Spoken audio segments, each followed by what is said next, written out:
이 시간 저희들이 호세아서 11장의 말씀을 읽었습니다. 여러분, 호세아서 11장에는 이스라엘 백성을 향한 하나님의 사랑의 마음, 긍휼의 마음이 나타나 있음을 보게 됩니다.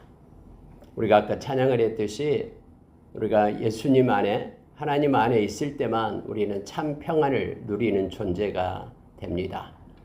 마치 우리가 휴대폰 쓸 때 휴대폰이 충전기 안에 충전지가 들어있을 때 동력을 얻고 또 배터리가 이렇게 다 100% 이렇게 채워지듯이 하나님 안에 있지 않고 다른 데로 떠나 있을 때에는 우리에게 새 힘과 능력이 공급되지 않습니다. 예수 그리스도 안에서만 우리가 새로운 피조물이 됨을 아까 우리 권사님 기도에도 나왔습니다마는 우리가 기억하기를 원합니다. 참된 평안은 예수님밖에 없다라고 성경에서 이미 요한복음 14장 27절 이하에서 우리에게 말씀해 주고 있죠. 세상이 주는 평안이 아닌 하나님이 주는 평안.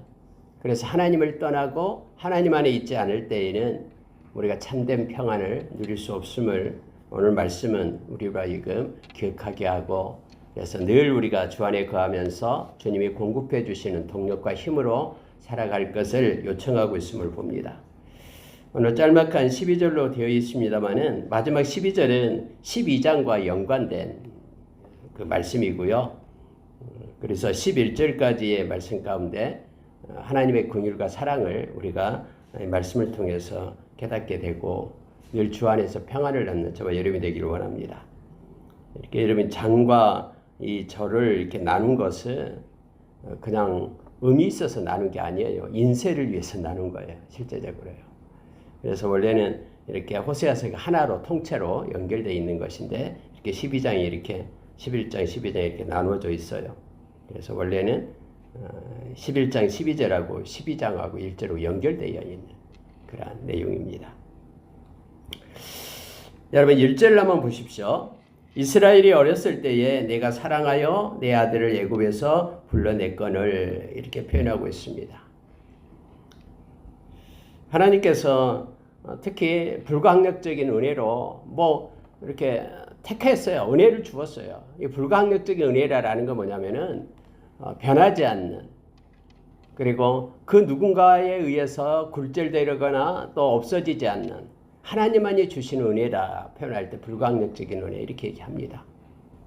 이스라엘 백성이 잘난 데가 있어서 선한 데가 있어서 그들을 애굽 땅에서 불러낸 게 아니죠. 아브라함에게 이미 약속했고, 그리고 하나님의 때가 되면 하나님께서 그들에게 은혜를 베푸신 거예요. 그래서 애굽에서 그들을 불러내어서 우리가 출애굽기 19장에서 제사장 나라 거룩한 백성 삼기 위하여 그들을 택해서 인도에 냈거든요. 그래서 오늘 말씀 가운데 이스라엘이 어렸을 때에 내가 사랑하여 내 아들들을 애굽에서 불러냈거늘 이렇게 되어 있습니다. 하나님이 사랑하여 불러냈다라고 말합니다. 저와 여러분도 동일해요. 저와 여러분도 로마서 5장 8절에 보면은 하나님께서 저와 여러분을 사랑하신 것이죠. 먼저 사랑하신 것이죠. 우리가 그때는 우리가 죄인이었었고요. 우리가 나약해서 계속해서 죄 가운데 머물러 있었고요. 그리고 심지어 하나님의 원수가 됐고요. 그리고 하나님의 심판받은 그런 죄인 가운데 있었을 때에 하나님이 먼저 우리를 사랑해서 그의 아들을 십자가에 우리의 죄값으로 내어주심으로 우리를 사서 하나님의 자녀 삼았다라고, 이것으로 우리를 향한 하나님의 사랑을 확증했다라고 성경은 말씀해주고 있잖아요. 이게 동일한 내용입니다. 저와 여러분을 세상으로부터 불러내어서 하나님의 택한 자로 삼은 것, 이게 교회라는 뜻이에요. 에클레시아.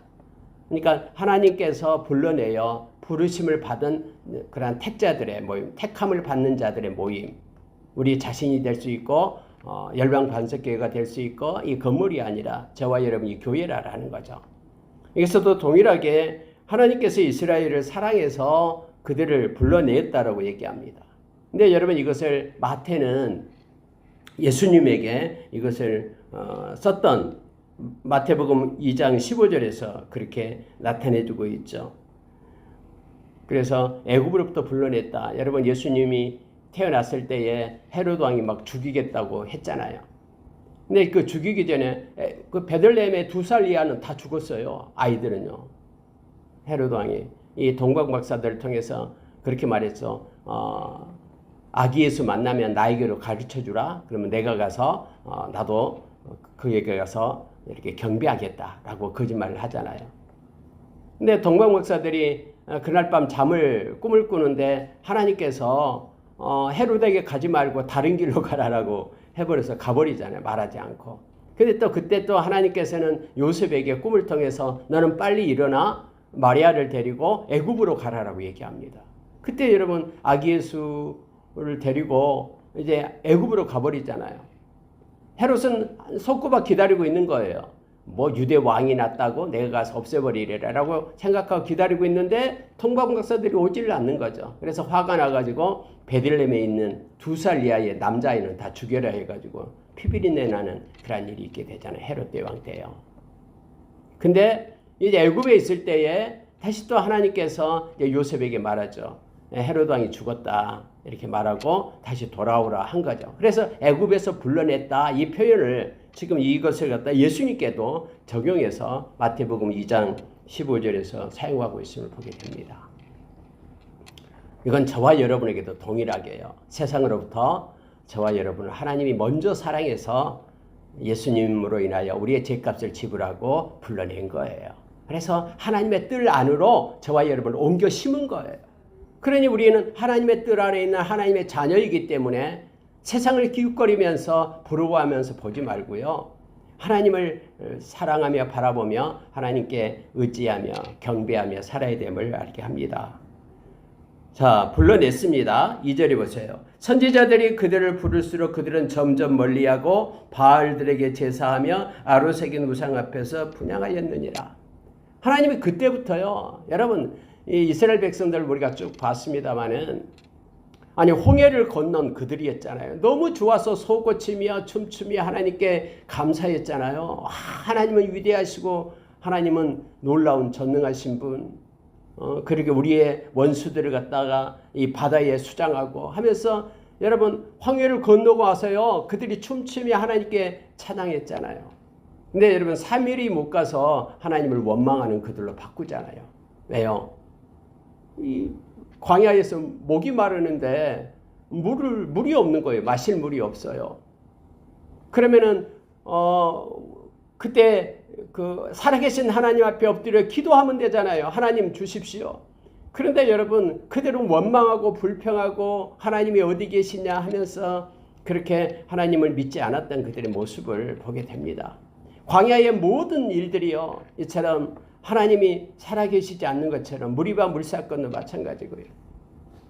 그때부터 시작해서 지금 여기 북이스라엘이 멸망당할 때까지 그 숱한 기간 동안 이스라엘 백성에게 하나님께서는 선지자들을 보냈죠. 많은 선지자를 우리가 만났잖아요. 북이스라엘에 특히 엘리야도 있었고 엘리사도 있었고 그러한 선지자들 많이 있었잖아요. 그런데 선지자들이 그들을 부를수록 하나님께서 돌아오라고 말씀하십니다. 회개하십시오라고 외칠수록 그들은 점점 더 멀리 갔다라고 말합니다. 돌아오기는커녕 하나님을 떠나서 똥마음을 품으면서 한쪽으로는 그렇게 바알을 섬기고 풍요의 신을 섬기고 세상의 음란 가운데 빠지고 등등 하나님께서 가증스럽게 여기는 그런 것들을 행한 거예요. 말씀을 버리고 하나님의 경외함을 버리고 아무리 선지자를 보내도 그들은 보낼수록 점점점 그들은 떠나갔다고 말합니다. 우리가 이 앞장에서 봤습니다마는 풍요를 주고 하나님께서 많은 그런 산출물을 줘도요. 그들은 오히려 풍요할수록 더욱더 그걸 가지고 다른 하나님께서 하나님 앞에 죄 짓는데 하나님께서 싫어하는 곳에 그런 우상에게 바치고 이런 일로 있었다라고 성경에 말해주고 있잖아요. 바알에게 제사했다라고 말합니다. 아로새긴 우상 앞에서 분향했다라고 말하고 있어요. 산당에서 하나님께 예배한다라고 말하지만 산당에서 한쪽으로는 숨어서 하나님이 아닌 다른 것을 섬기며 행했던 그들의 모습을 보게 됩니다. 이게 그들의 지금 나타나는 삶의 실체예요. 그런데 하나님께서는 3절에 이렇게 말합니다. 그러나 지금까지 내가 하나님이 에브라임에게 걸음을 가르치고 내 팔로 안았음에도 내가 그들을 고치는 줄을 그들은 알지 못하였도다. 보이지 않는 하나님의 손이 그래도 그들을 지키고 지금까지 인도해 왔다라는 거예요. 아세라가 지키는 것이 아니라 바알이 지키는 것이 아니라 그들의 어줍지 않은 지식과 경험이 그들의 삶을 이끄는 것이 아니라 하나님께서 그들의 걸음을 가르쳤고 그들을 안았다라고 얘기합니다. 그리고 위로하고 지금까지 이끌어 주었어요. 그들을 고쳐 주었어요. 그런데도 그들은 하나님이 그들에게 하는 것을 알지 못했다라고 말하는 거예요.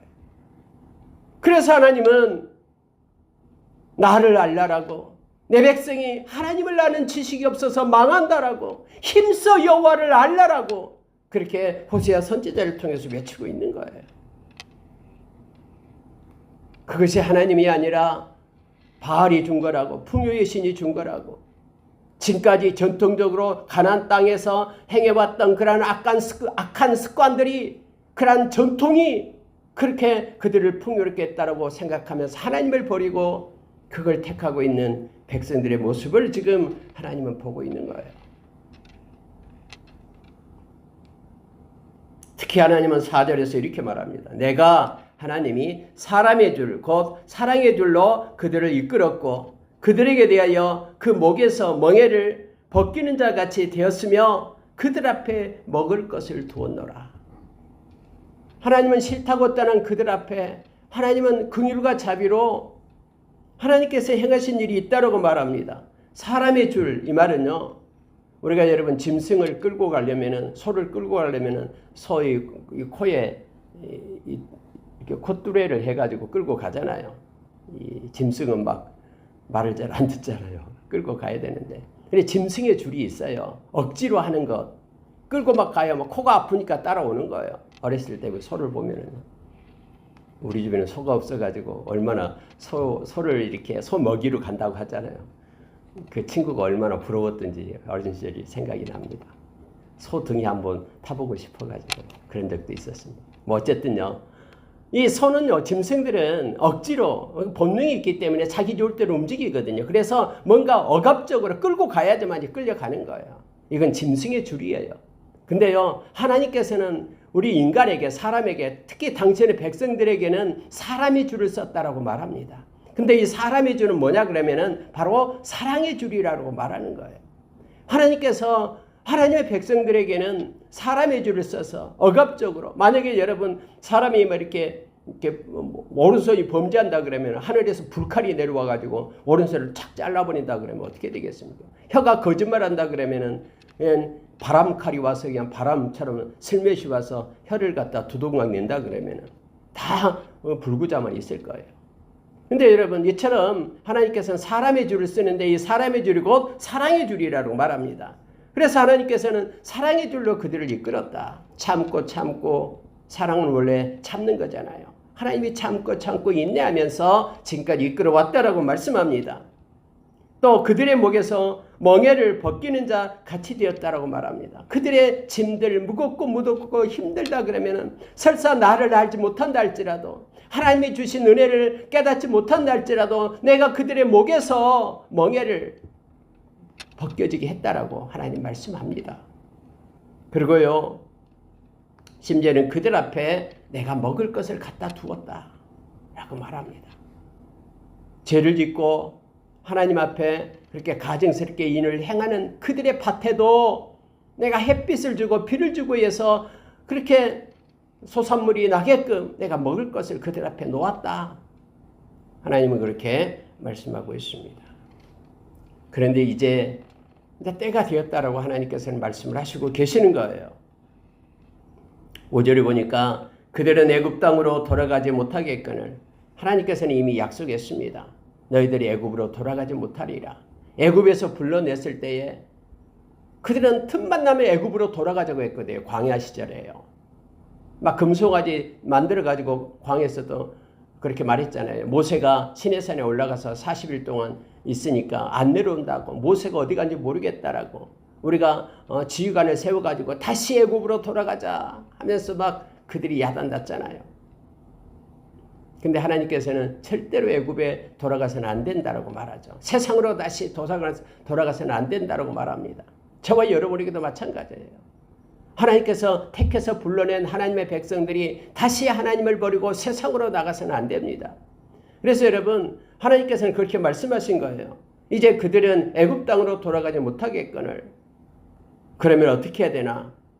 내게 돌아오기를 그러고 싫어하고 애굽으로 돌아가지는 못하게끔 하나님께서 그렇게 말씀하셨고, 그리고 하나님께로 돌아오기를 싫어한다라는 거예요. 내게 돌아와라, 나를 알라, 나를 사랑하라, 나의 말씀을 지켜라라고 6장에서 그렇게 호세아 선지자를 통해서 또 많은 선지자를 통해서 외쳤지만은 그들은 그렇게 하지 않으니까, 하나님께로 돌아오지 않으니까 이제는 아수르 사람이 그 임금이 될 것이라 라고 호세아를 통해서 말씀한 거예요. 여러분, 이렇게 호세아를 통해서 말씀하고 나서 우리가 BC 722년에 아수르에 의해서 진짜 멸망을 당하고, 아수르 그런 왕이 그들의 왕이 되잖아요. 그들은 전쟁 노예가 돼서 그에게 순종해야 되잖아요.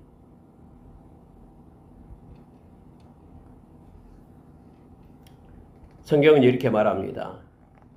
6절에 보십시오. 칼이 그들의 성읍을 치며 빗장을 깨트려 없이 하리니 이는 그들의 계책으로 말미암음이니라.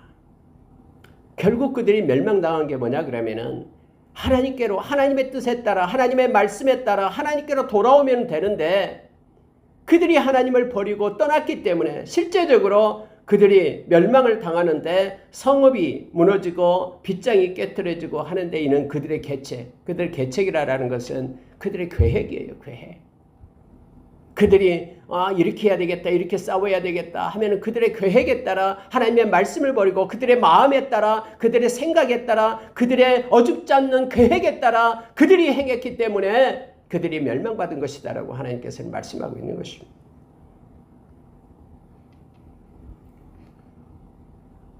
저와 여러분도 때로는 이러한 룰을 범하게 됩니다.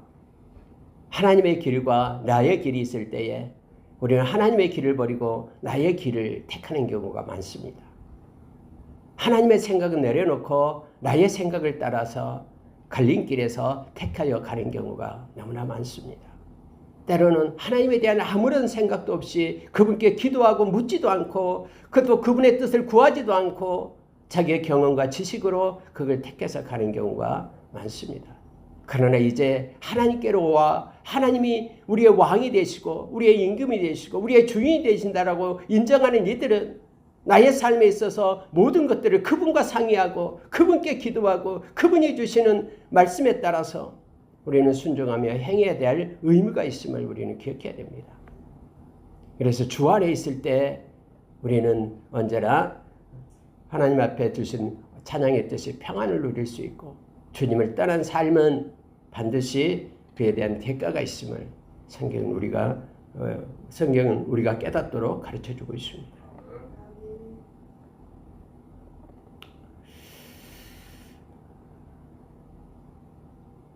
7절을 보시기 바랍니다. 하나님의 마음을 7절에 이렇게 부어 놓았습니다. 내 백성이 끝끝내 내게서 물러가나니, 끝끝내 절대로 돌아오지 않고 내 백성이 끝끝내 내게서 물러갔다라고 말합니다. 비록 그들을 불러 위에 계신 이에게로 돌아오라 할지라도, 아무리 부르고 불러서 하나님께로 돌아오라, 위에 계신 이에게 돌아오라고 할지라도 일어나는 자가 하나도 없도다. 네, 하나님을 따르겠습니다, 위에 계신 이에게로 돌아가겠습니다 하면서 벌떡 일어나서 죄의 자리에서 힘있게 일어나서 뒤돌아 하나님께로 돌아오는 자가 없다라고 말합니다. 베드로후서 3장 8절 이하를 자주 말씀합니다. 마지막 때도 역시 하루가 천년같이 천년이 하루같이 위에 계신 이에게로 돌아오라라고 회개하고 하나님의 품으로 돌아오라라고 하나님은 기다리고 기다리나 일어나 돌아오는 이가 없다라고 할 그때에 한 명도 이제 회개하고 돌아올 이가 없는 그때에 우리 주님 천군 천사와 함께 호령 나팔 소리 울리며 이 세상에 심판하려고 강림하실 것입니다. 하늘이 말리고 땅의 체질이 풀어지며 진리 대신 주님이 이 땅에 오실 때 거짓은 물러가고, 그리고 빛 대신 주님이 오실 때 어둠에 속한 이들은 울며 산아 나를 덮어라, 언덕아 나를 덮어라, 도저히 빛을 볼 수 없다라고 울며 통곡하는 그때에 예수의 영을 가진 생명을 얻은 이들은 눈을 들어 우리 주님을 경배하며 맞이하게 될 겁니다. 근데 여러분, 오늘 8절 이하에 보면은요, 하나님의 긍휼이 나타나고 있습니다. 에브라임이여 내가 어찌 너를 놓겠느냐, 이스라엘이여 내가 어찌 너를 버리겠느냐, 내가 어찌 너를 아드마같이 놓겠느냐, 어찌 너를 스보임같이 두겠느냐, 내 마음이 내 속에서 돌이키어 나의 긍휼이 온전히 불붙듯 하도다. 하나님께서는 말씀을 하고 계셔요. 이렇게 해서 이스라엘이 멸망을 당하지만 너희를 향한 나의 사랑은 변함이 없다라고 말하고 있습니다. 그래서 여러분, 아수르 곳곳에 있게 될 때예요. 흩어져 있게 될 때 하나님께로 돌아오는 이들, 그들에게는 하나님의 긍휼과 사랑이 베풀어졌음을 알게 합니다. 그리고 다음에 이제 남유다도 역시 멸망을 당하고요. 나라가 없어졌을 때 하나님께서는 그들을 향한 하나님의 사랑 때문에 그들을 불러서 예루살렘으로 올라오게 할 때는 북이스라엘의 사람들, 여기 아수르에 멸망당했던 사람들도 함께해서 이렇게 이제 나라가 하나가 되는 그러한 은혜를 베풀었음을, 렘넌트 남는 자들을 하나님이 불러서 그렇게 회복시켰음을, 또 궁극적으로 이것은 예수 그리스도를 이 땅에 보내가지고 하나님의 사랑하는 백성들을 다시 부르고 저와 여러분을 부르고, 그리고 예수 안에서 새 언약 백성으로 삼고 하나님의 자녀로 삼았음을 우리가 기억하기를 원합니다. 그래서 여러분, 이 8절 이하에는요, 저와 여러분을 향한 은혜를 베푸신 하나님의 모습을 말씀 가운데서 보게 되는 거예요. 우리가 죄악 가운데 있을지라도 하나님께서 택하신 로마서 8장 29절 30절 말씀처럼 세상이 창조되기 전부터 저와 여러분은 하나님이 아시고 저와 여러분을 하나님의 백성으로 정하시고 그의 아들 예수 그리스도의 형상을 본받기 위하여 우리를 정하시고 우리를 이 시대에 지금 부르시고 예수님의 보혈로 우리를 의롭다 하시고 이 세상의 견인에 가다가 영원한 하나님의 그 영광 가운데로 우리를 영화롭게 하는 자리에 하나님께서 이끄심을 우리가 기억하기를 원합니다. 이게 모두가 다 우리의 능력과 우리의 힘으로 우리가 행한 업적으로 공로로 된 것이 아니라 하나님의 사랑, 하나님의 은혜로 되었다라는 것을 우리가 기억하기를 원합니다.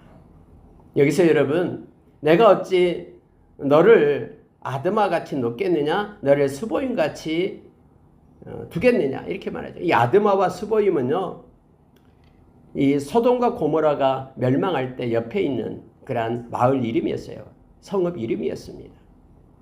그래서 소돔과 고모라 멸망할 때 같이 멸망을 당했던 그런 지역에 있는 그런 이름이 됩니다. 그들도 역시 죄 많은 그런 성읍이었습니다. 그런데 하나님께서는